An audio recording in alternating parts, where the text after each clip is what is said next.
Well, hello, I'm Pastor Henry Green, and welcome to the Code. Tonight, you'll get an opportunity to witness something that is very rare indeed. 3 generations of Black men chopping it up. And so we've got a topic that we'll get into just a moment, but I'd like for my co-hosts to take a moment to introduce themselves. Hey, what's happening, everybody? Welcome to the Code. My name is Dwayne Lloyd, aka D Lloyd. I represent that 50-something crowd. We are glad to have you with us. We pray that something that you hear here will bless you and will edify your spirit. Welcome to the Code. Good evening, everybody. I'm Tolly Patterson, aka Doc P.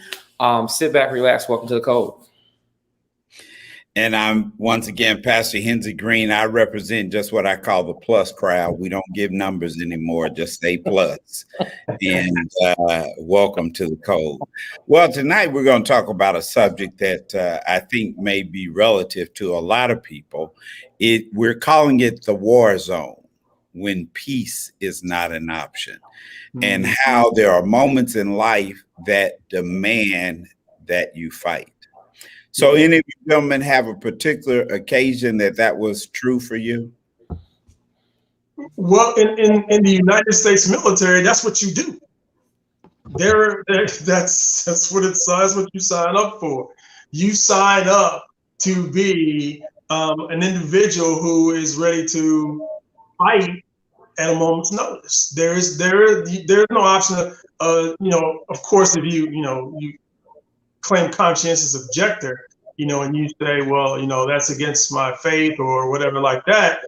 But for the most part, when you sign up for the United States military, peace is not an option. You are a war machine. They make sure that it is ingrained in your spirit, in your thinking, in everything that you do. And so it's even in that space that, peace is not an option if you're a member of the military, United States military. For me, it was growing up in the neighborhoods that I grew up in. Coming from Philadelphia, we lived in a nice community, upper middle class area. You go to the hood to go kick it and go hang out.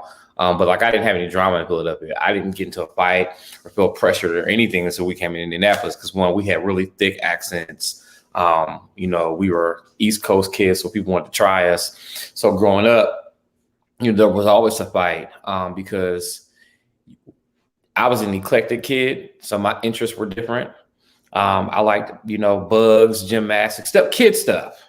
Everybody here was just doing grown-up stuff, and it was weird to us. Y'all talk to y'all parents like that? We would never. You know what I'm saying? Y'all roll your eyes at your mama, and she let y'all, wow. And so the fight was always to be unique and be different, and to not succumb to the needs of everybody else. It made us stick out like sore thumbs, but it was always a battle, especially for me, because I don't easily bend. I've always been this way. My dad calls me the wild card. So I'm always going to do pretty much what I want to do within reason. And that put me in a lot of different scenarios and situations that I probably would have never been in had I just did what everybody else did. But yeah, it's always a fight, always a battle.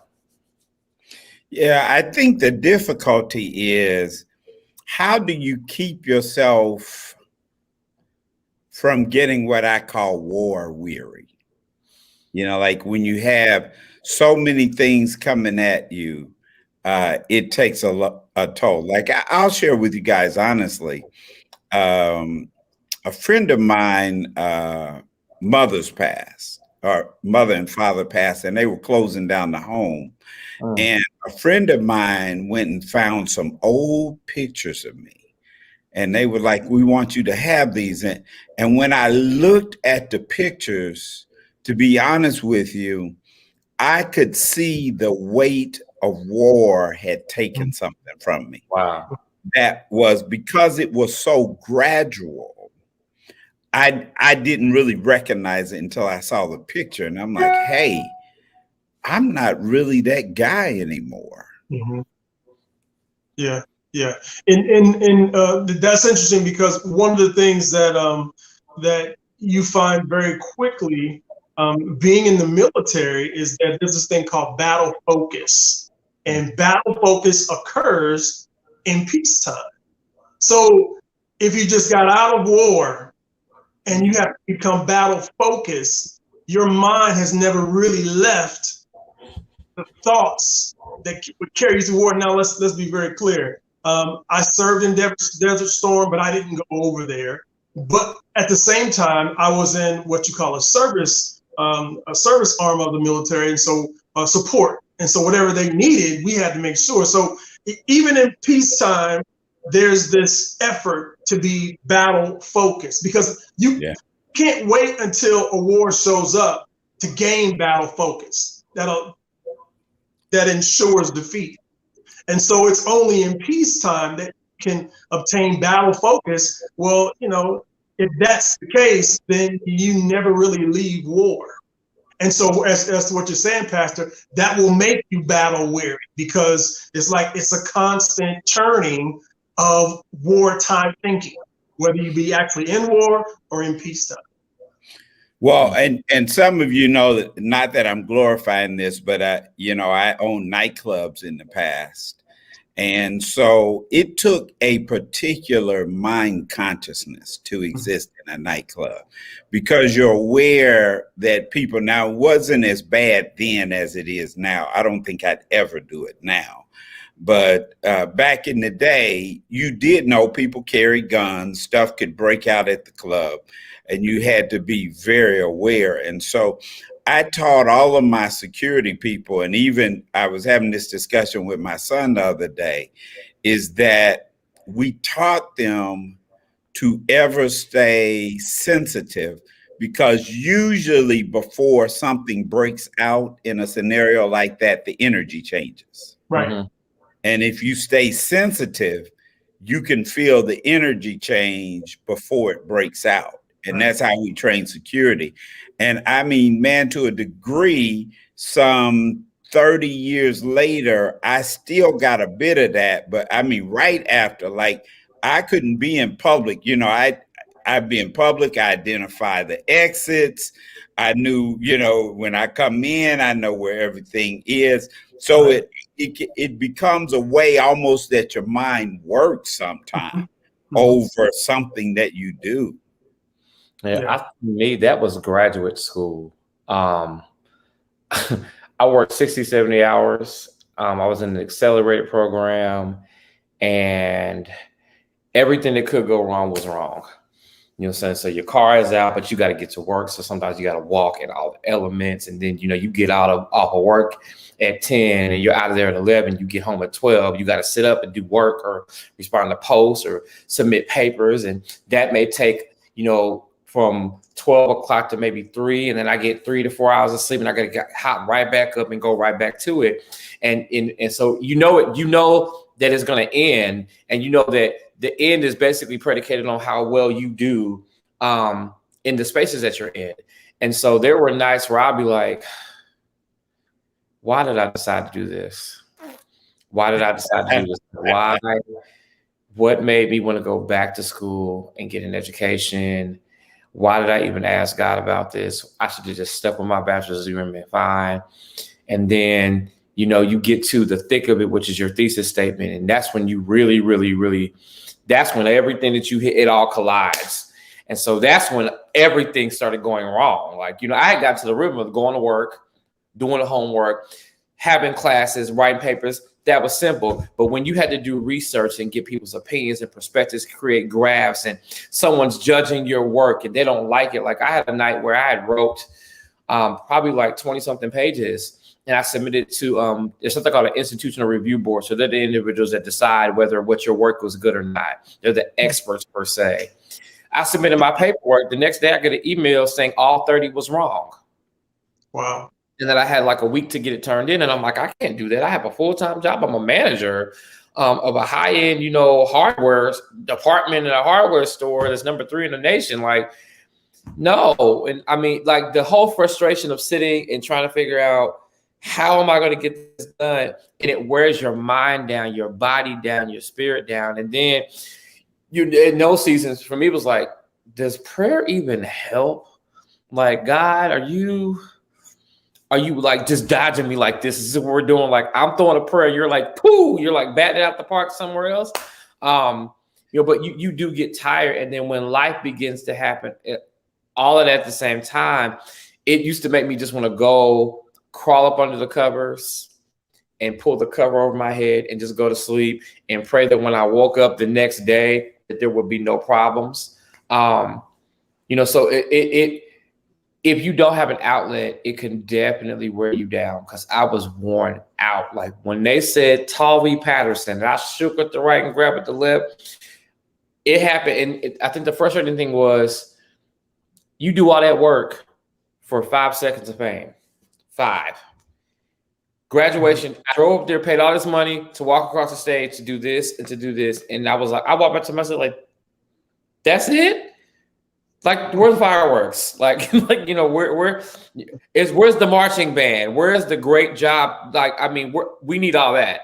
And it didn't exist. And so it battle tested me. It made me stronger, but it can wear you out. And at that point in time, I didn't have a choice, but it did teach me how to rest. Because now when I feel that's done, shut it all down.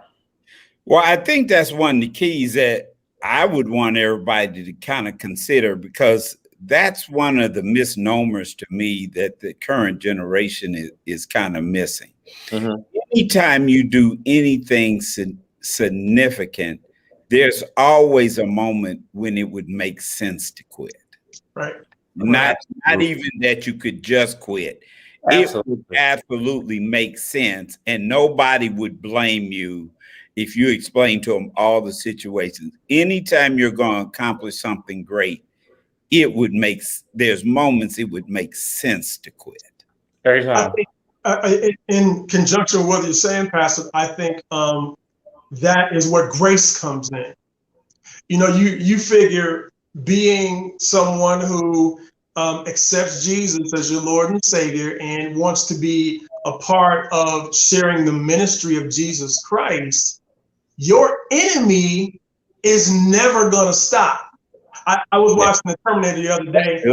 That's good. And it blessed me watching the Terminator, because there's a scene where Kyle Reese and he gets Sarah Connor and they're in the car and he's explaining this whole Terminator thing to her. And he said one thing and a chill ran down the back of my spine, man, because it sounded like the devil to me. He said, that Terminator is out there and he doesn't feel pain or pity or remorse, and it absolutely will not stop until you are dead. And this look came over Sarah Connor, and I thought to myself, I'm like, that sounds like, to me, Terminator is one of my favorite movies, is because it's so parallel with the Christian walk. God has put something in us that when we birth it, changes everything. And so we have an enemy out there who is dead set on making sure we never give birth to that thing. And so Sarah Connor, from the moment Kyle Reese tells her that, she stays in a battle mindset. And ultimately that's what kills her in, later on parts of the franchise. But when you say it makes sense to stop, I think that's where grace comes in. I think that's where God says, yeah, you messed up. Yeah, you did A, B, and C, whatever. But I think God somewhere, I heard T.D. Jakes explain grace like this one time. He said, we're in a boat and the boat hits, an iceberg and it starts to sink 3 miles from shore. He said, and we start swimming. He said, but I only got a mile of swim in me and I still got 2 miles to go. Grace covers the other 2 miles, the other parts that you don't have in you to do. And so when we talk about, being caught up in a war mindset, and because we are constantly at a war with our enemy, with our spiritual enemy, there are times when we do things or we say things or we conduct ourselves in a manner that really, I think that's why we're not supposed to judge each other, because we don't know thank you, Lord. We don't know what kind of battle the other person has been enduring and for how long. It could have been going on for years. And in this one moment, they have this lapse of judgment and they say, you know what? I'm tired of fighting. I'm gonna get me a Long Island iced tea. I need a minute to get myself together because I'm tired of fighting. And so what we do as Christians, we see the person, and it always happens. Whenever you get that moment of being tired, It's always another Christian who sees you. Ah, now I seen you. Nick, I saw you. Oh, you saw me being tired. You didn't see me give up in this war. You saw me being tired, being battle weary. Well, and over the last year and a half, the thing that came out, because we've had to live it for so long, they were saying like how exhausting it is to be Black in America. Oh my God, yes, man. And it's like, I envy white people sometimes because they don't have to be on. Like, I know as a Black man, every time I get in the car, this could be it. Man, that's rude. When a policeman pulls you over, it's kind of like, the wrong move Can end it all. Could be the end of your life. And that's a stress because you always have to like stay conscious of your environment, stay conscious of your surrounding. I think I shared with you guys at one point, I worked a corporate job just because my bosses told me I needed to. Mm-hmm. And at the point, they didn't have any Black males in the department. They had some Black female managers, but I was the only Black male. Man, I'm telling you, the pressure, like all day long, like I have to, like, you can't just speak to people. You have to be conscious of what it looks like when you speak to people. I had to be so conscious of the dress. I mean, even things like, man, and I hope this is not too graphic, but like I had to go to the bathroom on off times. Like I couldn't go in there when everybody else goes in because you're at the urinal. Mm-hmm. If a curly Q falls, everybody knows who did it. Yeah.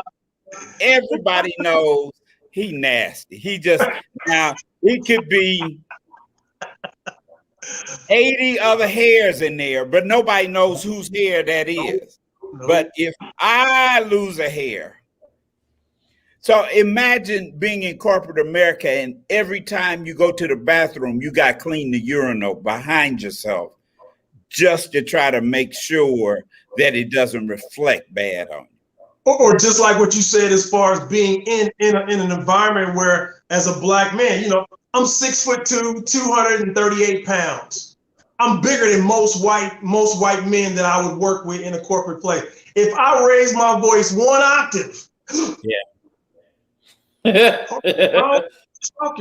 I'm just talking. It's the perception. Why are you upset, Dwayne? I'm not upset, bro. I'm just telling you how I perceive this situation. But you're yelling.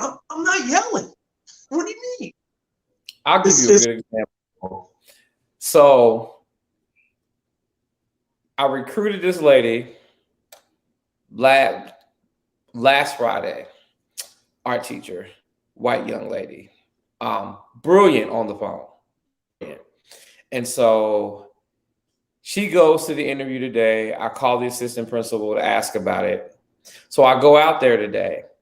And, we're all African-American. We're all, the majority of us are Black. And I'm talking to the office manager about it today. And she says, well, she interviewed well, but her professional dress is horrible.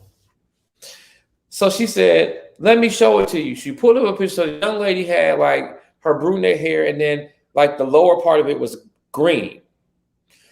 Showed up in dirty chucks and a black sweater V-neck dress, or a sweater turtleneck dress.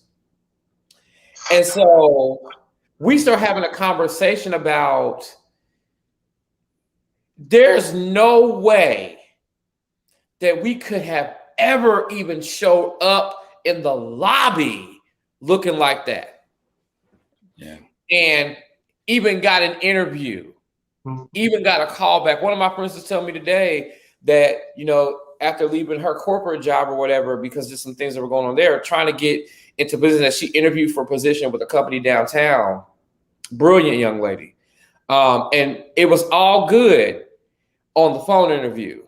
They went to her LinkedIn, found she was a Black woman, and emailed her this morning and is like, well, no, we're going to go with a different person. Now, she has every single qualification that you could have plus some. Yeah. But being brilliant and being Black is an issue in corporate spaces. And it's like, we always have to do more to get the same thing. And that in itself is a war, because you can never let your hair down. Like I walk around with the pressure of knowing that I represent y'all, whether I knew you or not. Yeah. Indirectly, as a Black man, if I do something stupid, it's a reflection of every Black man in America and all Black people. And today's generation seems not to understand that you being out here with your pants hanging halfway off your tail is a reflection of me, and I don't even know you. And so you walk into the store like a thug because that's how you normally look. And I just happened to run in there in some sweatpants and a t-shirt because I was tired, but I needed to get this seasoning for my salmon. And he treats me the same way that he treats you because he assumes that we're the same, and we're not. Yeah. And so now you have to code switch, professionally talk. You know, I was talking to one of my bosses about this whole critical race theory piece that the Republican Party is pushing out here, which if you're educated and you understand, critical race theory is not taught in high schools at all. It's taught in law programs, particularly criminal law. It would teach a kid to hate themselves if you define it, but it wouldn't be. And so I was explaining to her that as a Black man, I don't want to hear a white person sitting talking to me about what racism and critical race theory is. I'm sorry. Nope. Take it for what you want to take it for. But I don't want to hear your perspective on it because you can legally use the law to trip me up. I could come up here in a Versace suit, shoes, pull up with a driver in the best, biggest, baddest Rolls Royce, get dropped off by a plane in the middle of 38th Street.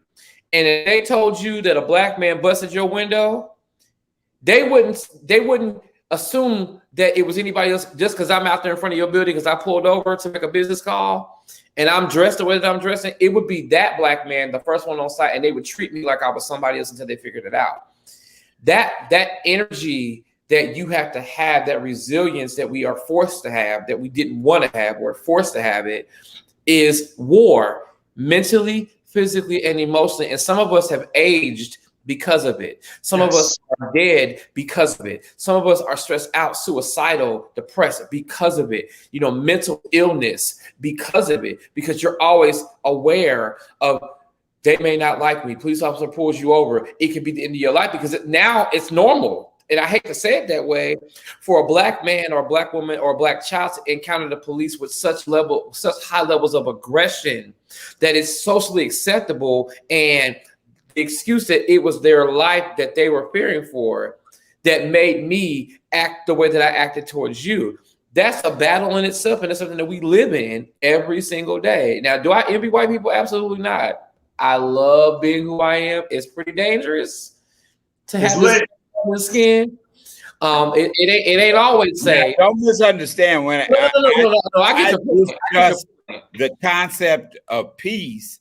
It's when I went to certain places, like I remember the first time I went to Atlanta, it threw me off. You know, I went into government buildings and it was like all Black people, and I'm like,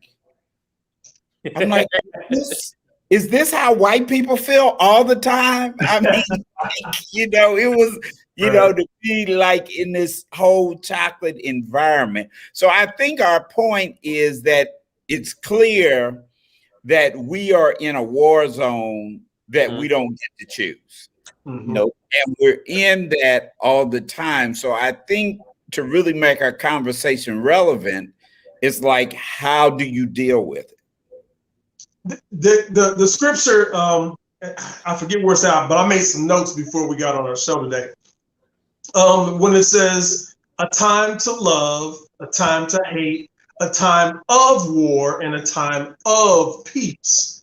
The word of denotes relationship. And so there's a relationship to war and peace.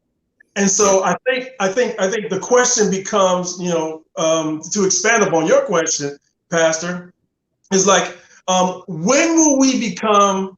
When does a person, or let's say me, when do I become tired of the circumstances that lead me to war?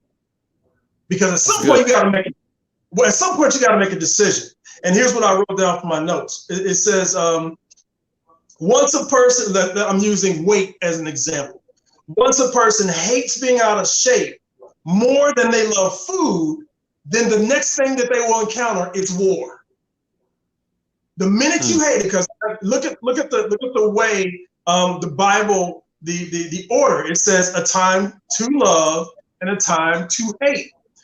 The time to love food is when you've eaten it. And then there's a time to hate it because you don't put on some extra pounds. And once you hate it, now here comes the war. Are you gonna start hating food more than, you're gonna start hating food more than you stop loving food the way you hate putting on weight? There has to be a decision has to be made at some point. Well, I think, D, what you're saying now, for me, I'm not speaking universal. For me, it is part of the first thing for me is setting my mind. That's really the first thing, because I went through a situation recently that I knew was going to be big. I knew it was going to take a whole lot of energy from me. I knew I have to be sharp because I may have to make some split-second decisions that could turn the whole thing. And the biggest part for me was I had the I just don't want to's on me. Right. It was like, people's like, well, don't let your faith fall. I said, no, this wasn't about faith. I knew God could do it. Yep. I knew I could come out of this victorious. It wasn't, I wasn't worried. I wasn't concerned. I just had I don't even want to deal with this right now. Yeah. And I had to set my mind that this is what it is. And this had to be done. And once I got there, the war has been a lot easier. I'm still in the midst of it, but the war has been a lot easier. It just took me being able to set my mind. And see, Pastor, for me, I've given in to not wanting to do it so often, right, that I hate the result of letting myself down. I've done that way too often. I don't feel like dealing with this right now. And for me, I've done that so much. It's like, okay, I hate the feeling of knowing that I've let myself down again. Now it's time. For me, that's what my war is. Now it's time to fight.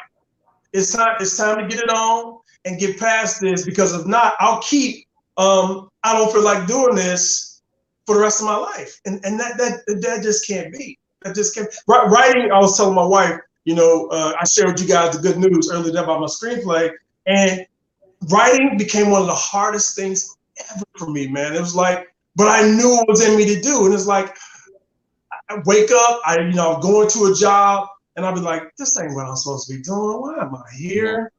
I've even had bosses tell me, why are you here? I literally had a boss about the last job I had. He's like, why are you here? I was like, what do you mean? He's like, you ain't supposed to be here. You're supposed to be on a movie set somewhere. What are you doing? And he never let me forget it for the rest of the time there. But I was so used to letting myself down. And finally, at some point, I was like, I hate this. I hate this feeling. Let's get it on. Let's fight. Yeah. See, my fight is the exact opposite of that. It's I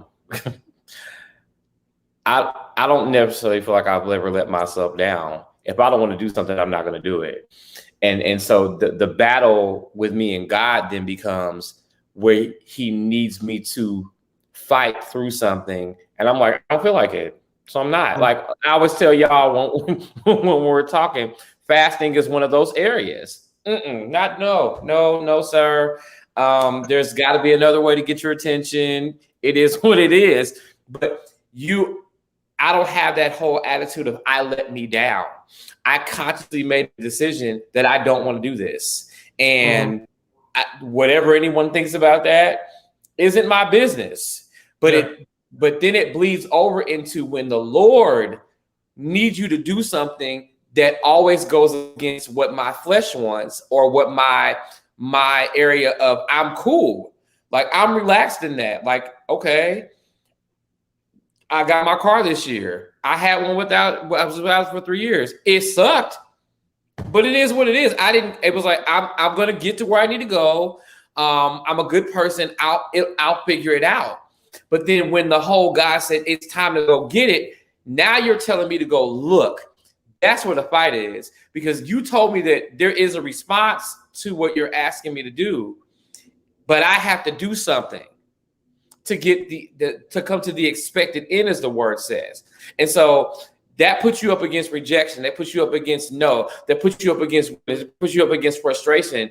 And then even when you get to the place of destiny where your promise is, there's battles waiting in the room with your stuff, right? Yeah. And so I'm sitting there, and my brother literally was telling me this yesterday because I took him home. He was like, ain't this the car that you told me that you was ready to go home for? I said, you're right. I was so mad sitting in the dealership because it's all the experience that and they keep bringing me stuff that I can't afford, that I don't want. I kept on saying I want to go home. My brother said, Talby, shut up, relax. I got this. We're going to handle it. We'll be cool. That was a battle. Like, I don't have retreat syndrome, but if I don't want to do something, that's it. It's over with. But then God says, no. I need you to stay right there. That feeling that you have right there is the one that I want. I need you to feel that. Because see, the other part of me is I'm competitive, and God knows that. I'm extremely competitive, and I'm not a fan of losing. So people like, you lost. Like, no. Now, if I was initially going up against Pastor and D, and y'all beat me, then I'm gonna have an attitude with myself. Then that's when you didn't try hard. But if I legitimately was like, okay, I didn't want to play anyway. It is what it is. You won. Yeah. Okay, you beat me because I didn't give my best effort. But when I'm really, really, really in this fight, and you hit me, you knock me back. Oh, I'm coming 2 or 3 times harder. It's in those moments when what you want doesn't materialize, where the wear and the tear is. Anything else is okay, whatever. I don't care. Well, no, I do call this the Thomas syndrome, because I think Thomas in the Bible gets a really bad rap because we have labeled him doubting Thomas, which is not really true of his character. Right. Really, to me, what happened to Thomas is Thomas was an extremely passionate man. Mm-hmm. He was really a ride or die. When Jesus wants to go to raise Lazarus, Thomas is kind of like, don't they want to kill you over there? And when Jesus says yes, he says, okay, let's all go die together. So he's that kind of passionate guy. But I believe what happened to Thomas was it hurt him so bad when it felt like it didn't work out. Thomas was basically saying, I can't even let myself start to even hope maybe what y'all saying is true, because my heart can't take it. Wow. My heart can't take it if I start to hope Jesus is alive again and he's not. My heart just can't take it. Right. And so we all have to develop what I call faith for again. Because there's a place where you've used your faith. It appears like it didn't work. And it feels like your heart couldn't take that level of disappointment again. So you'll opt out of the war so you won't feel that. Yeah. And when Pastor, and in conjunction with that, there's times when I've done the opposite. I have celebrated in the midst of the war.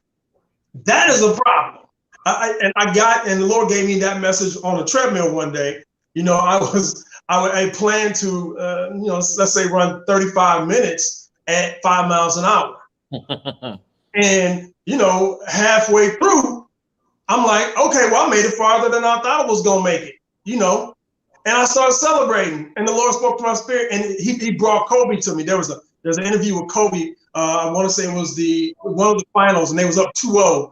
And the reporter goes, "Kobe, can we get a smile?" And he's like, "What's the smile about?" And he's like, "Well, you up 2-0. He's like, "But the job ain't done." And oftentimes what I have done, and I've noticed with other people, we celebrate in the midst of the war.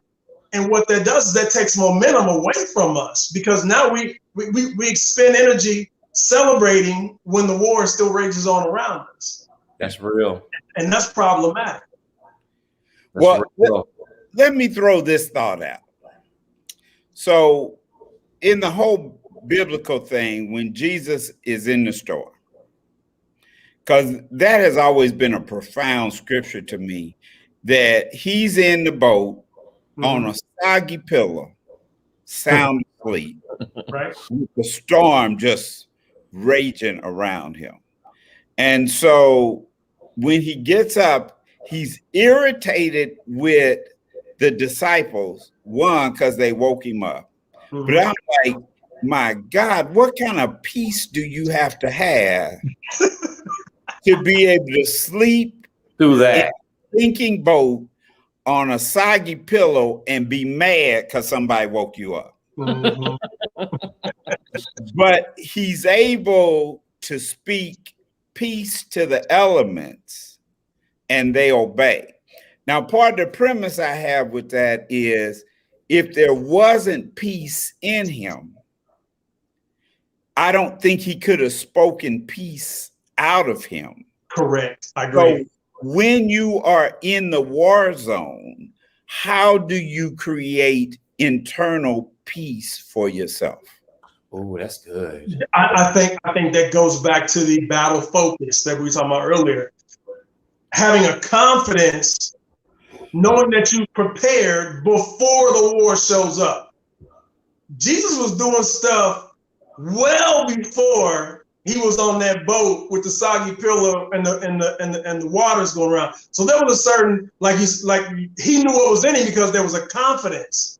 And just let's keep it very general. Times I've gone on the basketball court and I ain't played in 3 months, I'm not playing with these young dudes because my confidence is not there. They're not going to embarrass me. No.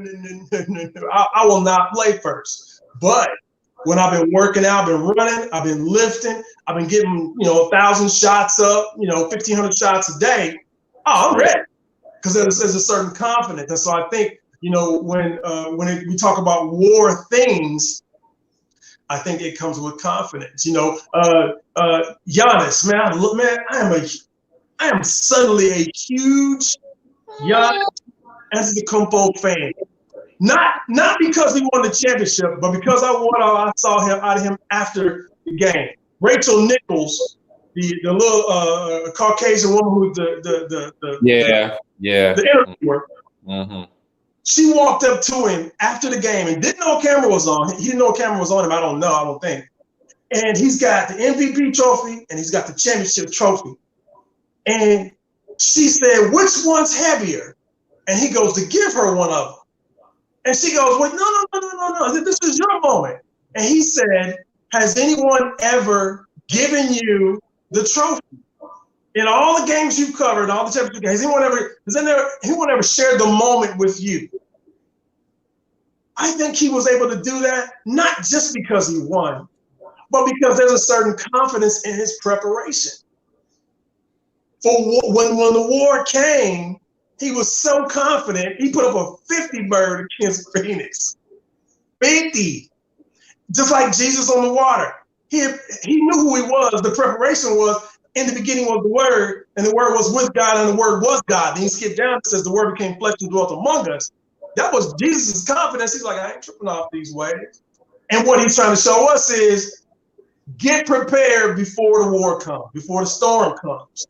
You can get prepared. There's to be a certain confidence that will not just bless you, but everybody around you, even when they can't. So literally, okay. So men that are watching us find themselves in a war where it doesn't appear to be an option for them to opt out. What are we saying? This is what you need to do to prepare yourself eternally? What's the 1, 2, 3? I would say this. So my one of my good friends posted this on Facebook the other day or earlier today, and he put you either quit or you keep going. They both hurt. And I was like, that's real. Because see, your goal as a man, as a leader, as a head of a household, as a Black man or whatever you want to call it, can be weighted. And that's something that, we had to take all the way back to the garden. That the pressure of being a king and being a leader, some of us make look very easy, but it's very difficult.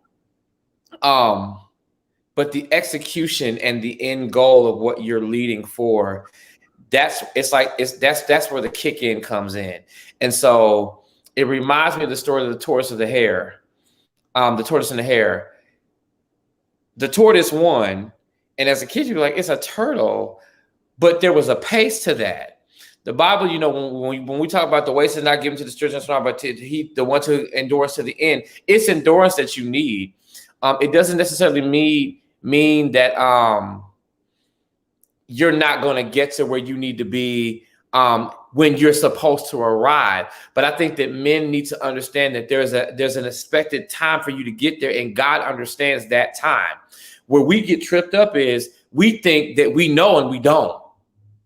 So like what we're doing now, what I'm doing now, I thought I should have been doing straight out of undergrad. Like, hook me up with this salary. I'm a leader. I know, but no, I had to get fired, disciplined, written up, get in trouble for being a good leader, all of those things, and then be positioned and hidden for a season to work on my character and work on my responses, and then get thrown out there to the wolves again to get ripped apart, all while knowing that, God is leading the situation. He's leading it, and I'm gonna arrive. I don't know when, I don't know where, but what I need is going to come to pass. And I think that men need to understand that it's okay to take a break. And that's what I'm really, really getting at. It's okay to take a break. It's okay to step back for a moment. You have a journey, you take a path, but if that break means you got to take a couple of days off from your goal, take it. If that means that, you want to reevaluate your strategy, do it. Because it's no fun getting to the end and celebrating and you so worn out, so tired that you can't even experience the joy of it. Endurance is hard. Going to the gym every single morning and not seeing results when you're making the changes quickly is hard. So I say stick to it, stay with it, be strong, stand in it, but also pace yourself and take your time. Because if you don't, this thing will consume you. Yeah. I'm not, what I was thinking about Pastor's question, man, if you in the middle of it, how do you go? I don't know that you can. You know what I'm saying? I mean, it's like trying to practice once you're already in the middle of the championship game. You know what I'm saying? It's like that. It's for lack of a better term, it's too late at that point. And so you really just gotta try to trust the Lord. And I think that's where men will often find themselves anesthetized, whether we alcohol or women or weed or whatever. We haven't prepared ourselves for those wars that accompany manhood. That's real. And I'm not sure that you can adjust on the fly, so to speak, and come out victorious. I think there has to be, at some point, I think you have to say to yourself,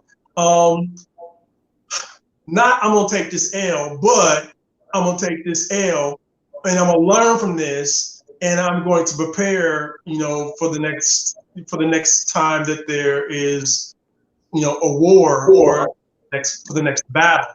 In my own life, the first 3 marriages, I was ill prepared for all 3 of them. It was merely, oh, she fine, she loved Jesus, let's get married. Because one of the reasons being was that, well, it's better to marry than to burn.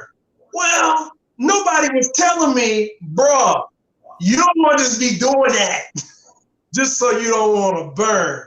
You know what I mean? You need to think this thing through. And so it wasn't until, the marriage I'm in now, the one that will take me to my very last breath, I actually prepared before I got married. It feels great to say, I actually prepared. I actually studied myself. I studied the failures of the previous marriages, and then I actually studied her. All right, what do I need to know about her to be successful this time? And those closest to me, which the producer of this show, Chris Green, is one of them. The question everybody who's close to me invariably asks me, what makes this one different? Because I've actually done the work. I've actually dug in and prepared for the vicissitudes of marriage. And so I think, if I'd have married her and tried to prepare her after we got married, it ended up like the other ones. But I think there's a preparation there. It has to occur in order for us to be victorious on any level. You got. My grandfather would say, failing to prepare is preparing to fail, and that's a fact. Well, okay, so let me give y'all realistic. Now, this just happened to me. So 2 weeks ago, I'm working at the church. I've got a broadcast at 7:00. My sister calls, and she is the caretaker for my mom. She's saying my mom is highly disoriented, and they're kind of going at it. And I could hear my sister was at the I can't do no more place. Now she's the caretaker. And so I've been up all day at church, got to do a broadcast. So I said, hey, just hold on till I can get there right after the broadcast. If mom needs to go to the hospital, I'll take her. So I get there. Mom does need to go to the hospital. I take her. They decide after a while in emergency, they're going to admit her. They cannot, the hospital's completely full. Wow. So they cannot find her a room until 12:00 the next day. So now I've literally been up like 36 hours. Oh, wow. I got 2 meetings at church. I go to church, do my 2 meetings, then I'm like, then I can go home and refresh and do that. While I'm at church, I get a call that my sister-in-law is not breathing. Wow. We jump in the car, rush down to the house. My sister-in-law has passed away. Wow. Now, I got my sister, my wife, that her baby sister has just died, and we don't know how. We don't know what. We don't know what happened. Then I've got my mom in the hospital that's disoriented. And so I need to be there for my wife. I need to be there for my mother. I've had no sleep. And this is just the beginning of a series. When my mom gets to a stage where they're saying, we don't think she's going to make it. I can't take no break. I've got to balance between my wife that is dealing with the shock of her sister transitioning, planning a funeral, covering the church, covering my mom. Wow. What do I do? How do I handle that? That's what I'm asking. Like literally, not theoretically, not what do I do in the middle of this war to make it? I'm going to say this, and this may sound very unreligious, I guess, but going doesn't mean you can't be still. Okay. And I say that because of how my last year was. It was the last 3 were like hell on wheels. Like Everybody that was, not everybody, but four of the most important people in my life left back to back. Like, I posted on Facebook, and I encourage y'all to go read it. What happened to me this past Sunday? Got out my car on Sunday, got up, got dressed for church like normal, pull up at church, no big deal. Walked in the doors and immediately got hit with depression, fear, and anxiety.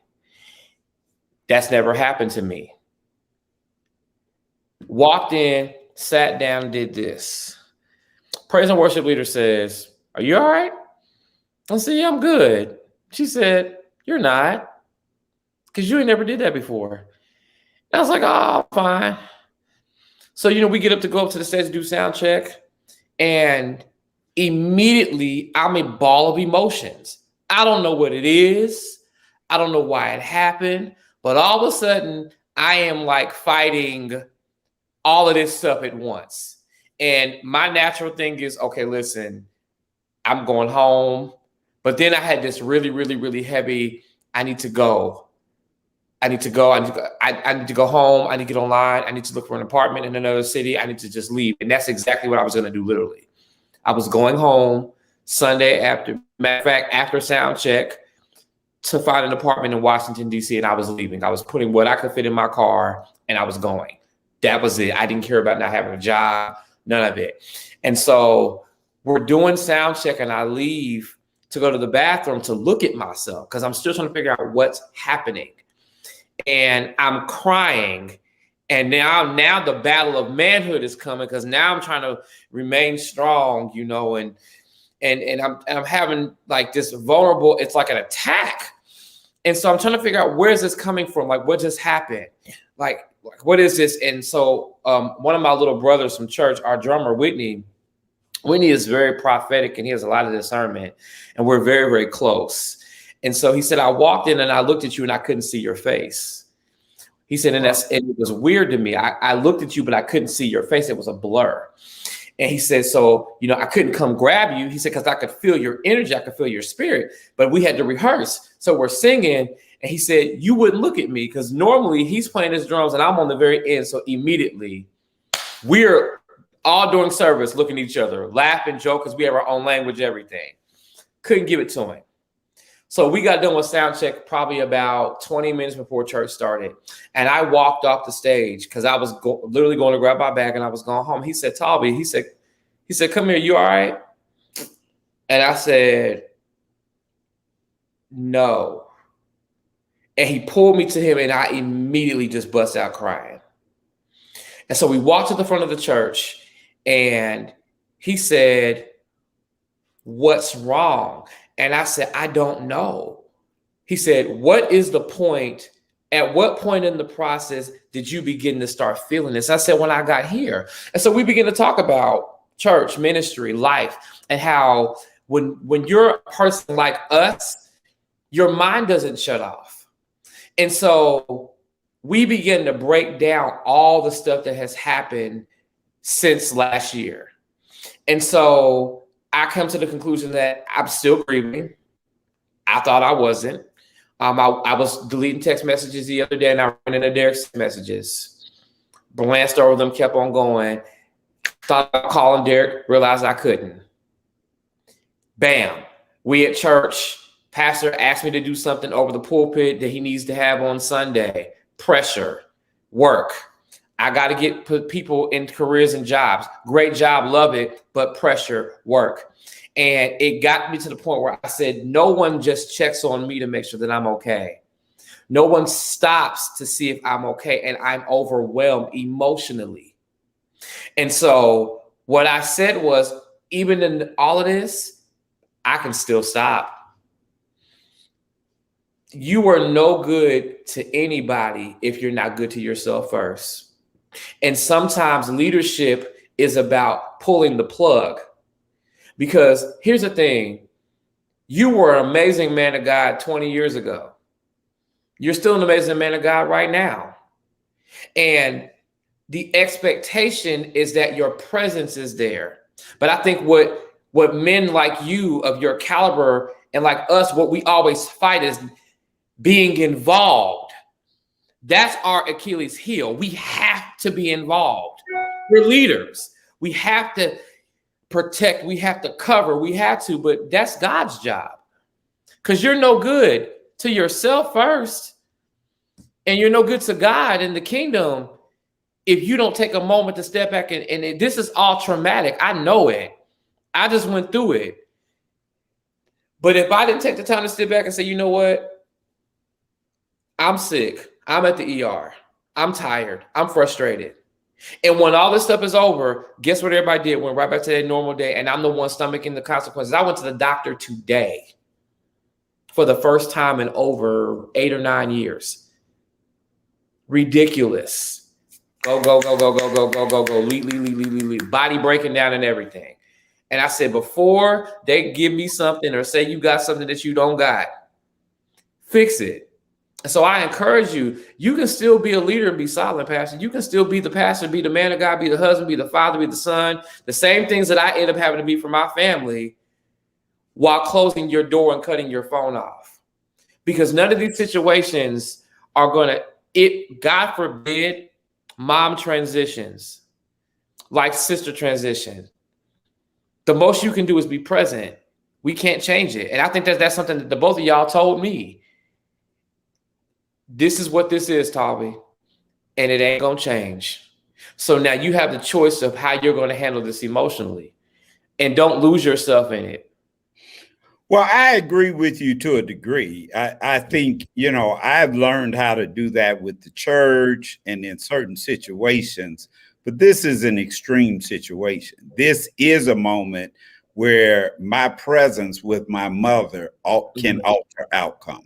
Absolutely. Because she's not there. She can't make decisions. Not that my sister can't, but she's a little more emotional than I am.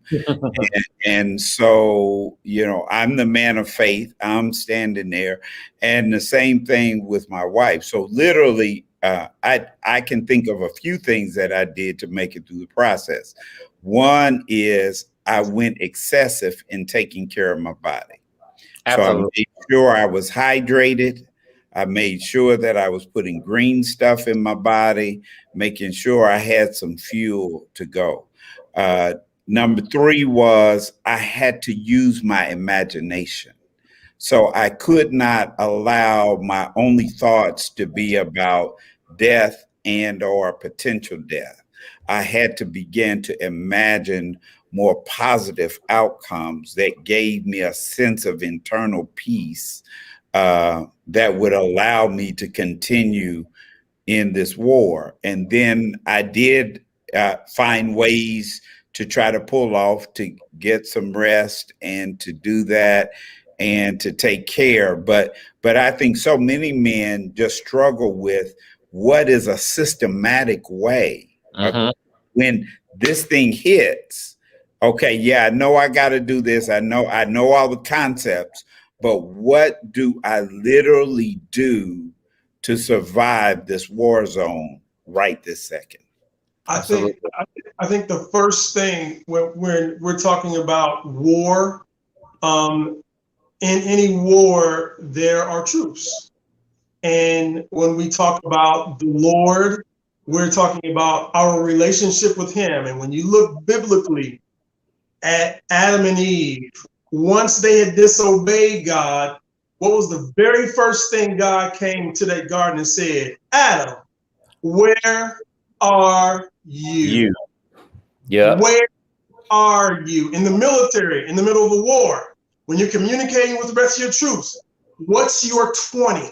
Where are you? And so I think, Pastor, in situations like yours and men in general, it's important for us to identify where we are in our minds, where we are in our hearts, where we are in our bodies, where we are in our emotions. Because if we don't know where we are, then we have no idea where we're going. We can't even begin to work our way out of that thing without first identifying where we are. And so I think, and because you're the rock to your sister, to your wife, the impetus for you is to first identify where Henzie Green is. Because if you don't know where you are, then people who need you don't know where to find you. And if they don't know where to find you, well, there was a lesson I learned years ago about abusing a thing. And it's not that your wife or your sister would abuse you, but unless they understand your functionality, then the potential of you feeling some kind of way is very high. It was a hot day in 2009, and the house I lived in at those times had hardwood floors, had parquet wood floors, and inside the crevices they get real dusty. And so, as opposed to running a vacuum, I would take a broom and sweep. Well, it's stirring up dust, and we had these old windows, and you know about them, with the ones that have the weights inside of the frame. And well, the weight had broken, and so when you lifted the window up, it was going to fall right back down. And I'm looking around, and I'm holding the window up, and this dust is trying to get out. I look around, and I grab a remote control, and I put it in the window to hold the window up. And I literally, at that moment, heard the Holy Spirit say, "You're abusing that remote control." Why, Lord? How am I abusing this remote control? How am I doing that? You're not using it in the way it was designed to be used. And so when you need it to function the way you need it to function, it won't do it because you put the weight of an entire window on it and messed up the infrared beam. Sure enough, I go to use remote control and it won't work. I'm changing batteries, it won't work. The point to all that, Pastor, is that for you and where you are now, when you identify where you are, then you're also getting in touch with your functionality and how I think when you, Lord, this is where I'm at. I'm tired. My sister-in-law, Lord, I'm tired. And I think it's in that place you identifying and being truthful and transparent about where you are. That's where God shows up.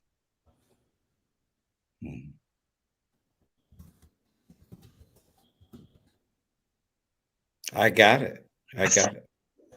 I think it is. I think, the challenge sometimes though is, you kick into a work mode right away.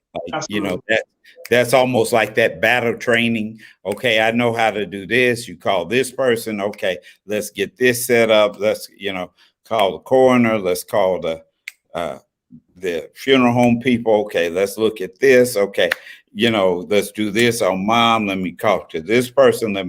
And so, but I do think there was a critical moment when I had to kind of understand. And when I did have choices, like you were talking about, Tavi, I had to make those choices. Like my mom was better and not in crisis, but not quite herself. And normally I would have spent that night with her in the hospital. But it was kind of like, you know what? I need to go home. My wife needs me and I need to get some rest. So it was, making some of those decisions at that point. But I think there are those Warzone moments where you cannot take a break. Yeah. And yes, sir. And it's in those moments, I think that, Lord, this is where I'm at. In any war movie you've seen, when the troops are being overwhelmed and they need reinforcements, what's your 20? Where are you? We're 2 clicks to whatever Bravo point or whatever. And the reinforcements know where to send the bombs so that they don't damage the people who called on the reinforcements.